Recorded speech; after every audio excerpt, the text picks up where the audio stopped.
Welcome to Naskar academy YouTube channel. Netaji Subhash open ইউনিভার্সিটির আন্ডারে এই 2024 সালে যে সকল ইউজি ফার্স্ট ইয়ারের ছাত্রছাত্রীরা যথা আর্টস, কমার্স এবং সায়েন্স শাখার ছাত্রছাত্রীরা এই 2024 সালে অ্যাসাইনমেন্ট সাবমিট করতে চলেছেন।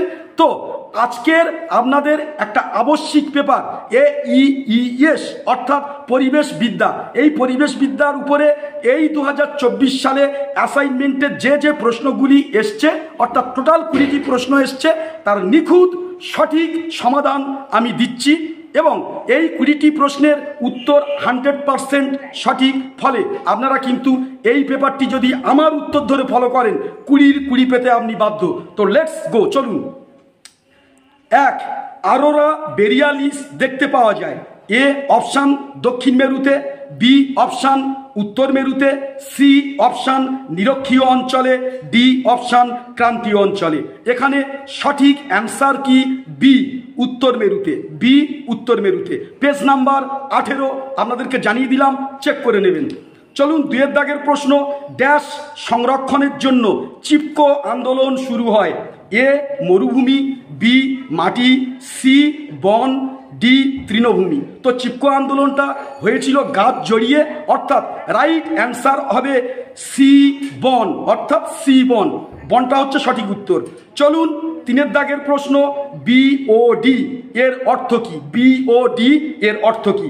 প্রথম যে এ অপশানটা আছে বায়োটিক অক্সিজেন ডিম্যান্ড, বি অপশানে রয়েছে বায়োকেমিক্যাল অক্সিজেন ডিম্যান্ড, সি অপশানে রয়েছে বায়োকেমিক্যাল অক্সিডেশন ডিম্যান্ড, ডি অপশানে রয়েছে বায়োলজিক্যাল অক্সিডেশন ডিম্যান্ড। তাহলে অ্যান্সার কি হবে? বি। আরেকবার বলছি, অ্যান্সার কি হবে? B biochemical oxygen demand. তো চলুন 4 দাগের প্রশ্ন। পৃথিবীর ভূত্বকে কোন উপাদান দ্বিতীয় সর্বোচ্চ পরিমাণে থাকে? এ অপশান রয়েছে অ্যালুমিনিয়াম, বি অপশান রয়েছে সিলিকন, সি অপশান রয়েছে অক্সিজেন, ডি অপশান রয়েছে আয়রন। তো রাইট অ্যান্সার কি হবে? B silicon. পেজ নাম্বার 14 একটু ভিজিট করে আসবেন, তাহলে রাইট অ্যান্সার বি সিলিকন। চলুন এবারে আমি 5 দাগে চলে যাচ্ছি। IVCN এর পুরো রূপ কি? IVCN এর পূর্ণ রূপ কি? পূর্ণ রূপ কি?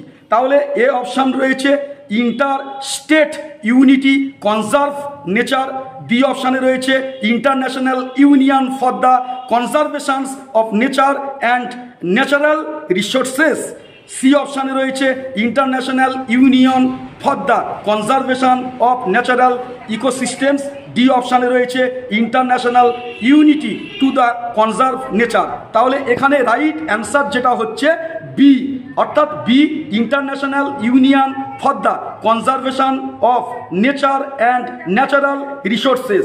5 দাগের প্রশ্ন। এবারে চলুন 6 দাগের প্রশ্ন।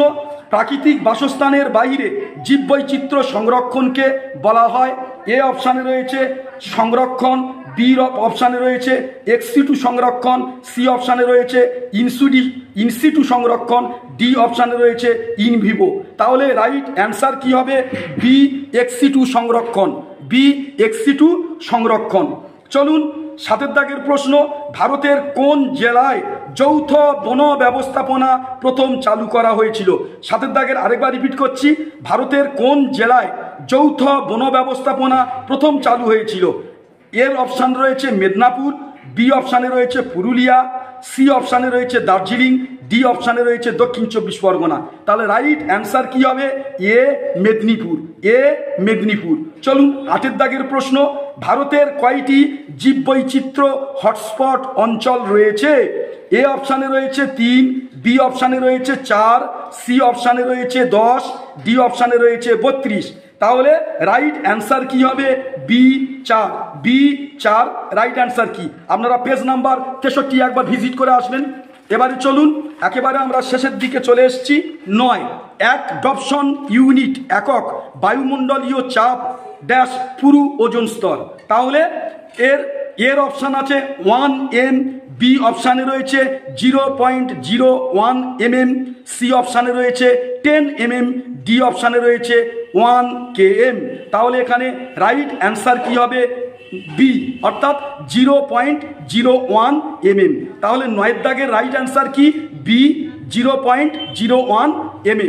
এটা আপনারা 117 পেজে উত্তরটা পেয়ে যাবেন। চলুন একেবারে শেষ প্রশ্ন, biomedical waste management and handling rule 1998 অনুযায়ী বজ্র ঔষধ কোন শ্রেণীর অধীনে অন্তর্ভুক্ত? এ রয়েছে ক্যাটাগরি 7, বি অপশানে রয়েছে ক্যাটাগরি 5, সি অপশানে রয়েছে ক্যাটাগরি 2, ডি অপশানে রয়েছে ক্যাটাগরি 4। তাহলে এখানে 10-এর দাগে রাইট অ্যান্সার কি হচ্ছে? B, category 5। তাহলে এই টোটাল 10টা প্রশ্ন, প্রত্যেকটা প্রশ্নের মান 10 দুগুণে 20, অর্থাৎ 20-20 কিন্তু আপনারা এই ভিডিও দেখলে এবং এই ভিডিও অনুসরণ করে উত্তর করলে পেয়ে যাবেন।